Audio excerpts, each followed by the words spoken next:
साला। नमस्कार। क्या बिहार की राजनीति ने पूरी देश की राजनीति का कबाड़ा कर डाला है? कभी काली रतियां, कभी दिन सुहाने, किस्मत की बातें तो किस्मत ही जाने। जिस प्रदेश ने राजेंद्र बाबू और जयप्रकाश नारायण जैसे दिग्गज और राजनीति की धारा बदलने वाले लोग दिए हैं, वहाँ पिछले 30-35 सालों में सोशलिज्म और राजनीति के नाम पर दोहन और खो-खो का खेल चल रहा है। कभी लालू प्रसाद चारा खाकर अपनी बीवी को मुख्यमंत्री बना देते हैं, तो कभी नीतीश कुमार पलटू राम के कैरेक्टर में आ जाते हैं। कुल मिलाकर पिछले 35 सालों में बिहार की कुर्सी पर सिर्फ 2 लोग बैठे हैं, लालू और नीतीश। कमाल यह है कि जब दोनों मुख्यमंत्री नहीं रहते हैं तो केंद्र में रेल मंत्री के रोल में आ जाते हैं। जहां लालू प्रसाद ने राबड़ी देवी को 7 साल के लिए सीएम की कुर्सी पर बैठाए रखा, वहीं नीतीश कुमार जी ने एक नया रिकॉर्ड कायम किया।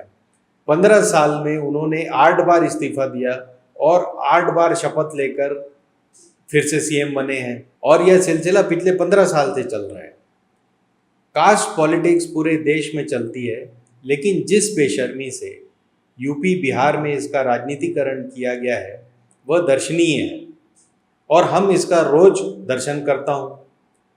बिहार यूपी की राजनीति के लिए इंग्लिश में कहा गया है कि people in India don't cast their vote but they vote for their caste. यानी यहाँ पर लोग विधायक नहीं चुनते हैं, अपनी जाति का सबसे नालायक चुनते हैं। बिहार की स्थिति के लिए 3 मुख्य कारण हैं।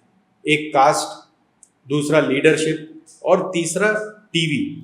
पहला तो आपने समझ लिया कि कास्ट, जिसमें कभी मुस्लिम यादव का कॉम्बिनेशन बन जाता है और कभी कुर्मी और अगड़े बीजेपी से मिल जाते हैं। इस अगड़े पिछड़े के खेल में बीजेपी ने अपना राष्ट्रवाद और धर्म का घोल पिला दिया है, लेकिन फिर भी बीजेपी की 77 सीटों के बावजूद बिहार में कुर्मी, यादव और मुस्लिम अभी भी 164 सीटों पर हावी हैं। इसी वजह से बिहार हर डेवलपमेंट इंडेक्स पर लास्ट में है।